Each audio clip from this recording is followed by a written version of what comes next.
Hai Sobat Rebahan, selamat datang di channel hiburan kaum rebahan.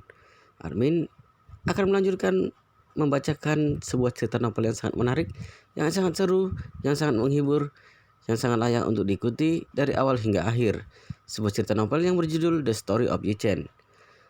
Sebelum melanjutkannya, pastikan kalian sudah subscribe channel ini dan aktifkan lonceng notifikasinya agar tidak ketinggalan jika admin upload video terbaru. Jika kalian menyukai cerita-cerita seperti ini, jangan lupa like. Jika berkenan, share juga ke teman kalian agar teman-teman kalian juga mendapatkan informasi hiburan di channel ini. Baik, kita lanjutkan di part ke serat ke 212 bertepatan dengan bab ke 1003. Pagi ini Securan merasa dirinya adalah wanita paling bahagia di dunia, tapi di saat yang sama ada seorang wanita yang merasa dirinya adalah wanita paling sial di dunia. Wanita ini adalah Qian Hoqian yang sedang berada di rumah sakit umum. Dia langsung mencari ginekologi setelah mengantri lama. Akhirnya sampai ke gilirannya. Setelah masuk, dokternya ingin melakukan pemeriksaan rutin, tapi saat melihat kondisinya, bahkan dokter yang sudah banyak pengalaman pun merasa terkejut. Dia berkata, "Ada apa denganmu? Kenapa bisa jadi seperti ini? Ini kamu sama sekali tidak menjaga kebersihan diri ya?" Walaupun dia memeriksakannya adalah Walaupun yang memeriksanya adalah seorang dokter wanita, tapi perkataan dokter itu membuat Ken Hokian merasa sangat malu. Dia merasa ingin bersembunyi saja. Dia hanya menutup wajahnya dan berkata, "Saya akan berkata jujur, intinya pria yang bersamaku yang jorok." Dokter mengomel, "Kalau dia jorok, kamu harus meminta dia untuk menjaga kebersihannya. Kamu lihat seberapa buruk dampaknya kepadamu, dan aku beritahu kamu, masalah ini sangat berat." Ken Hogan bertanya dengan panik, "Dokter, sebenarnya ada apa ini?" Dokter itu berkata dengan suram, "Dilihat dari pemeriksaannya ada bentol merah, infeksi, dan pembusukan. Aku perkirakan masalahmu tidak hanya ada satu." Setelah mengatakan itu, dokter itu berkata, "Begini, kamu harus menjalankan tes lagi. Kamu periksa darah dan ekskresimu, lalu kita lihat apanya." Ken Hokian sangat ketakutan dan bertanya dengan gelisah, "Dokter, aku tidak mungkin tertular AIDS kan?" Dokter berkata, "AIDS tidak bisa dilihat kasat mata dan juga harus dikonfirmasi dengan tes darah." Setelah mengatakan itu, dokter mendesak dia, "Kamu cepat lakukan tes. Semakin cepat hasilnya keluar, kita bisa semakin cepat mencari solusi untuk penyembuhannya." Kenokian pun bergegas bangkit berdiri sambil berkata dengan diberikan oleh dokter untuk melakukan tes dan membayarnya. Setelah diambil darah dan air seninya, Ken Hokian menunggu duduk di bangku karena merasa sangat takut.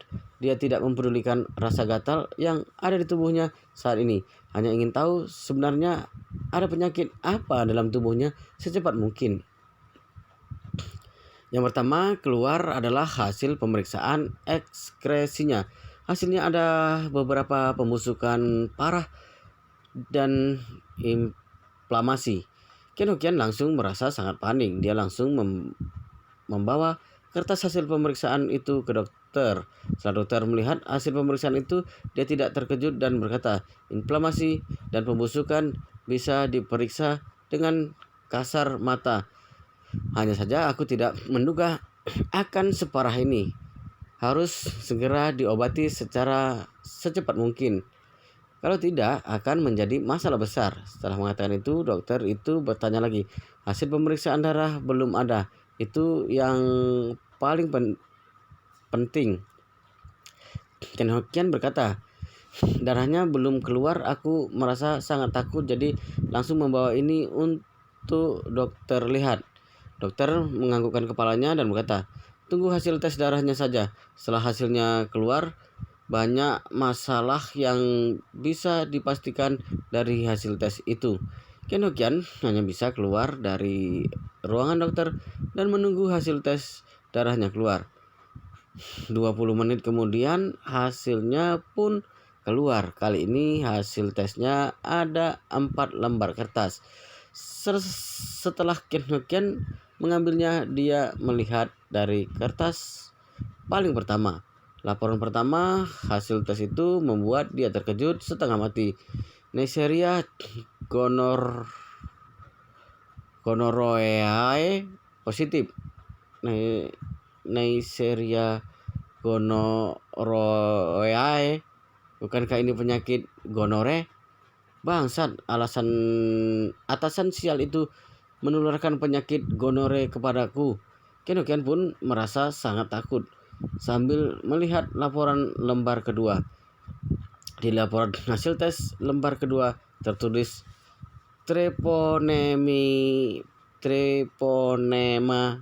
pallidum agglutination positif. Melihat itu, Ken Hokian pun merasa pusing. Tidak hanya tertular gonore, tapi juga sipilis. Atasan anjing itu pengidap penyakit sipilis. Bukankah ini bisa sembuh dirinya? Ken Hokian merasa kakinya lemas seperti tidak bisa berdiri. Jadi dia bergegas duduk di lantai di pojok tembok, menggelap air matanya sambil melihat laporan hasil tes lembar ketiga. Laporan hasil tes lembar ketiga itu menuliskan antibodi HIV senilai 0,11, kemudian tertulis nilai 1 mengartikan negatif. Ken Hokian akhirnya merasa lega. Untung saja tidak terkena AIDS. Kalau tidak, nyawanya sungguh terancam. Akhirnya dia menemukan sedikit kelegaan, lalu melihat lembar terakhir dari laporan hasil tes itu. Di laporan hasil tes itu tertulis Humam chorionic gonadotropin 5324.2. Di belakang indikator itu membuat dia sangat terkejut, hampir pingsan. Ini bukan tanda dia hamil kan? Lalu dia melihat catatan tambahan di belakangnya. Indikator itu menandakan dia sudah hamil selama 4-8 minggu. Waktunya sama dengan saat dia berada di tambang batubara. Habis sudah, sungguh habis sudah. Ken Hokian sekarang merasa ingin membenturkan kepalanya ke tembok hingga mati. Dia mimpi saja tidak bisa, dirinya sudah berusaha bersusah payah bergantung pada keluarga Wu untuk lari dari tambang batubara yang membuat dia putus asa. Tapi tidak mengira baru saja lari dari tempat itu, dirinya sekarang tertular banyak penyakit seperti ini: inflamasi, pembusukan, gonore, sipilis. Tertular penyakit sebanyak itu saja tidak cukup, tapi kenapa dirinya bisa hamil? Tahun ini dirinya berusia 50 tahun, sudah tua. Anaknya Xiao Hailong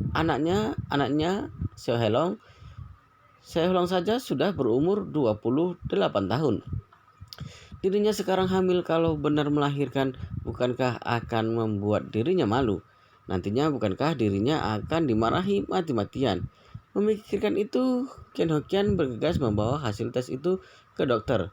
Saat dia masuk, dia langsung mengunci pintunya, berlutut di depan dokternya, menangis dan berkata, dokter tolong bantu aku. Dokter, selamatkan nyawaku." Dokter itu terkejut dan bertanya, "Ada apa ini?" "HIV positif." Dokter itu paling takut dia diagnosis AIDS. Penyakit itu tidak bisa disembuhkan. Saat ini Ken Hokian menggelengkan kepalanya dan berkata, "HIV negatif, tapi tidak hanya ada gonore tapi juga sipilis. Yang paling penting ternyata aku hamil." Dokter itu menghela napas lega dan berkata, "Walaupun penanganan gonore dan sipilis sangat merepotkan, tapi masih ada kesempatan untuk sembuh asalkan kamu rajin menjalankan pengobatan." Setelah mengatakan itu, dokter itu berkata, "Untuk masalah kehamilanmu, kamu juga tidak perlu terkejut, juga tidak perlu cemas. Tidak jarang wanita dengan umur sepertimu yang mengandung. Ada yang bahkan bisa melahirkan." Setelah mengatakan itu, dokter berkata, "Aku tidak menyarankanmu untuk melahirkan anak ini. Lagi pula kamu mengidap gonore dan sipilis. Sipilis ini sangat berbahaya, bisa tertular dari ibu ke anak. Jadi aku sarankan untuk menggugurkan anak ini, lalu menjalankan pengobatannya, menyembuhkan penyakit seks menular ini." Kian Hokian berpikir kalaupun kamu menodong leherku dengan pisau, aku juga tidak mungkin melahirkan anak ini.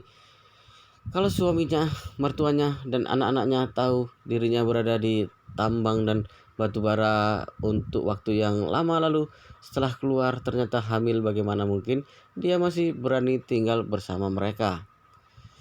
Saat Ken Hokian tersadar kembali, hal pertama yang dia pikirkan adalah menggugurkan anak ini secepat mungkin. Jadi dia bertanya kepada dokter, "Dokter, paling cepat kapan bisa membuat janji untuk aborsi?" Dokter berkata, "Kalau kamu mau aborsi paling cepat minggu depan hari Senin."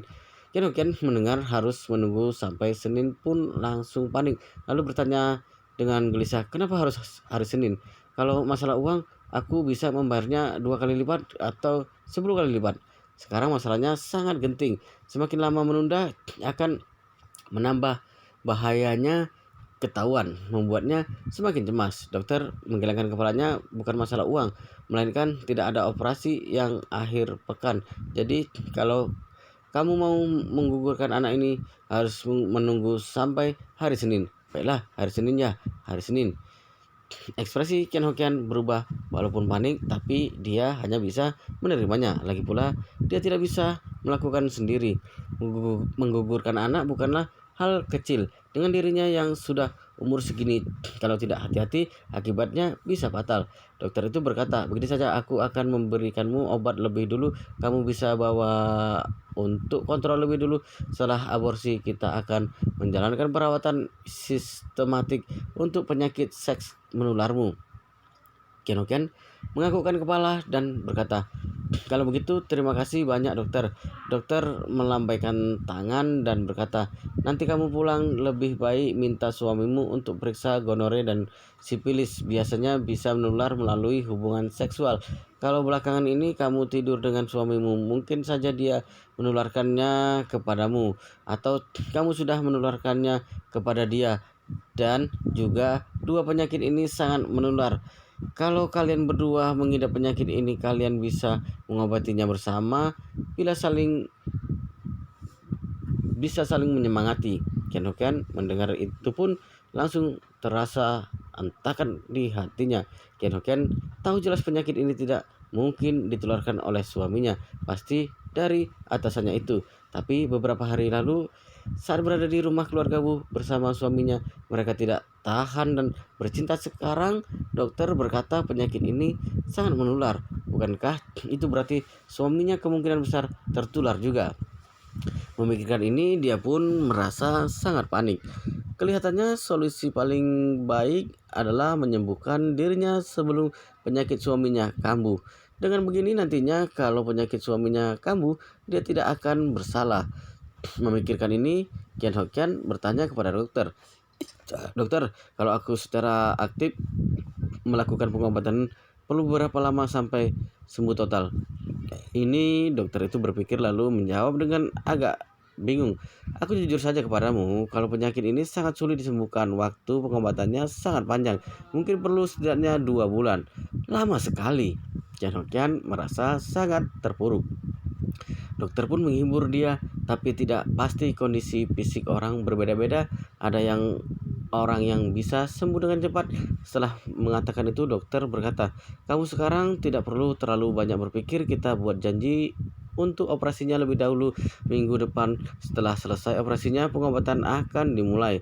Ken Hokian menganggukkan kepalanya dan tahu sekarang dia tidak bisa apa-apa. Jadi dia membuat janji untuk operasi hari Senin sore. Setelah membuat janji, suaminya menelpon dan bertanya, "Pagi ini kamu menghilang, kamu pergi kemana?" Ken Hokian bergegas berkata, "Aku pergi mengurus sesuatu, ini mau pulang." Secangkun berkata, "Ibu meminta kamu sekalian membeli daging di pasar untuk makan nanti sore." Ken Hokian merasa tidak senang, tapi dia berkata dengan patuh, "Baiklah, nanti aku akan membeli sayur baru pulang." Ichen dengan istrinya memetik sayur di kebun sampai setengah siang. Cucuran sangat senang seperti anak 18 tahun, tidak hanya memetik sayur, dia juga dengan serius memupukinya dan menyiraminya. Malan masih menunggu untuk mengambil foto untuk dikirim ke WeChat. melihat mereka berdua masuk dan masih belum keluar bolak-balik. Setelah mereka selesai memetik sayur dan buah hingga memenuhi keranjangnya, dia baru bergegas turun, mengeluarkan ponselnya dan mengambil foto dan selfie. Setelah mengambil banyak foto di bawah matahari, dia langsung berlari ke kamarnya sambil memakai tabir surya sambil memegang ponselnya, memilih 9 foto dan diunggah ke WeChat.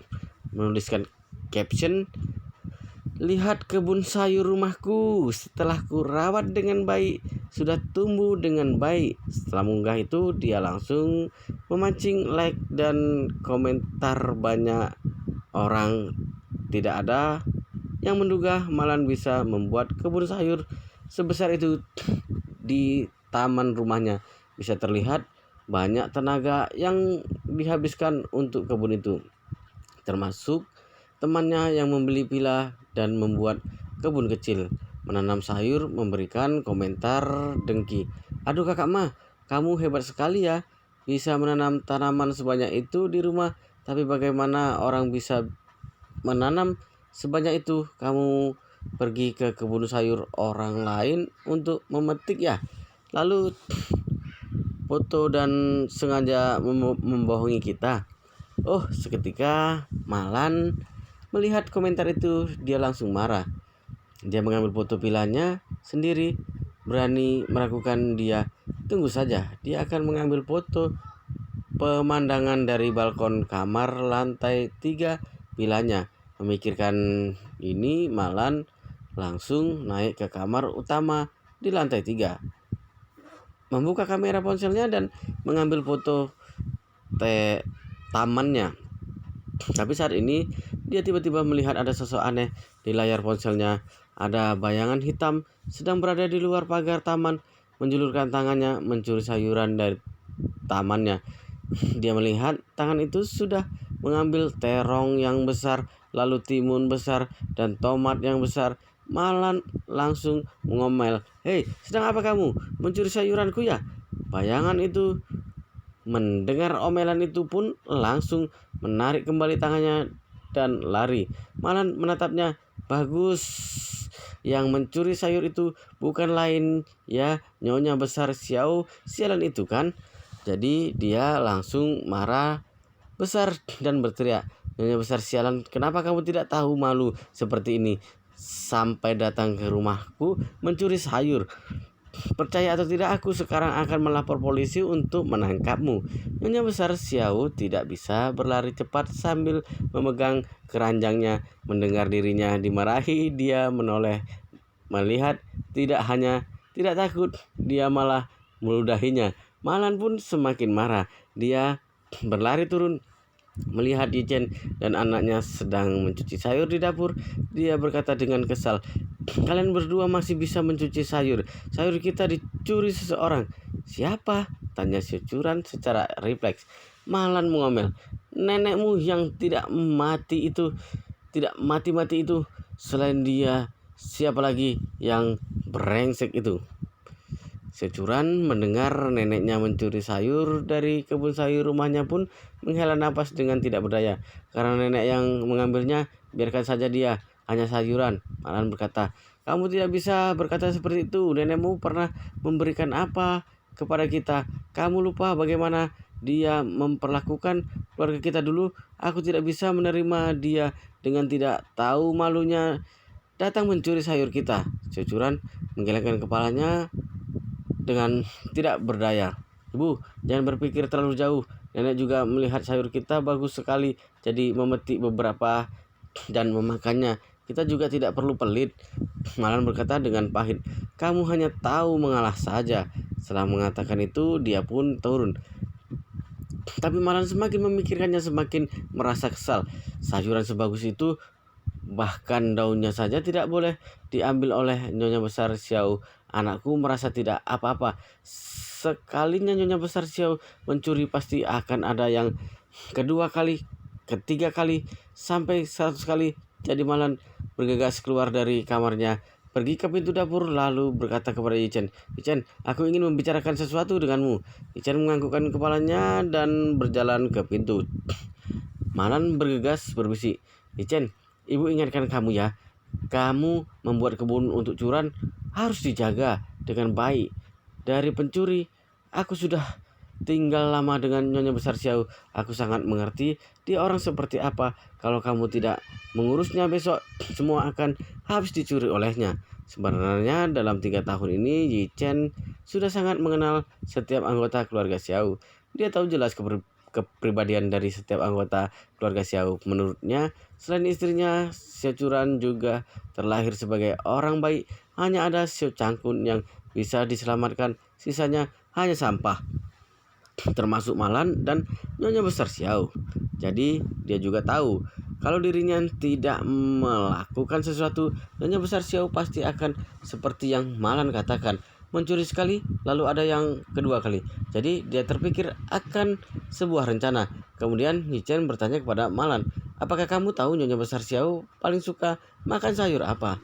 Malan berpikir lalu berkata, "Kalau dia paling suka pasti daun bawang." Nyonya Besar Xiao tidak pernah masak, tapi kalau soal pangsit dengan isi telur daun bawang, dia pasti akan membuat isinya sendiri, dan sayur yang paling dia sukai daun bawang. Baiklah, Yichen menganggukkan kepalanya. Suka makan daun bawang ya? Kebetulan sekali. Kemudian dia pergi ke tempat yang sepi lalu menelepon Wang Jenggang. Saat teleponnya terhubung, Wang Jenggang bertanya, "Mas Riji, apakah istri Anda puas dengan kebun sayurnya?" "Sangat puas," Yichen berkata. "Aku menelponmu ingin meminta bantuanmu melakukan sesuatu." Wang Jenggang langsung berkata, "Mas Riji, katakan saja." Yichen berkata, "Bantu aku carikan puluhan bakung yang terbaik dan juga yang masih belum mekar bunganya, yang daunnya berwarna hijau." Wang Jenggang berpikir dan berkata, "Mas Riji, bakung ini beracun. Kalau sedikit mungkin tidak apa-apa, tapi kalau banyak mungkin akan berbahaya." Yichen tersenyum. "Aku tahu itu beracun, tapi kamu tidak perlu cemas. Siapkan saja. Sebelum nanti sore, kirimkan kepadaku." Wang Jenggang mendengar itu pun menjawab, "Baiklah Mas Riji, saya akan mengurusnya." Nyonya Besar Xiao mencuri sekeranjang penuh sayuran dari rumah Yichen. Saat kembali, kebetulan Ken Hokian juga pulang. Jadi dia bertanya kepada Ken Hokian, "Aku memintamu untuk membeli daging. Kamu beli tidak?" Ken Hokian menganggukkan kepalanya. "Tidak hanya beli daging, aku juga beli sayur yang banyak." Wow, ceritanya sangat seru sekali guys. Tapi sepertinya di part ini sampai di sini dulu. Kita akan lanjutkan di part berikutnya di video selanjutnya. Pastikan kalian semua sudah subscribe channel ini dan aktifkan lonceng notifikasinya agar tidak ketinggalan jika admin upload video terbaru. Jika kalian berkenan, share juga ke teman-teman kalian agar teman-teman kalian juga mendapatkan informasi hiburan di channel ini. Oke, kita lanjutkan di part berikutnya di video selanjutnya.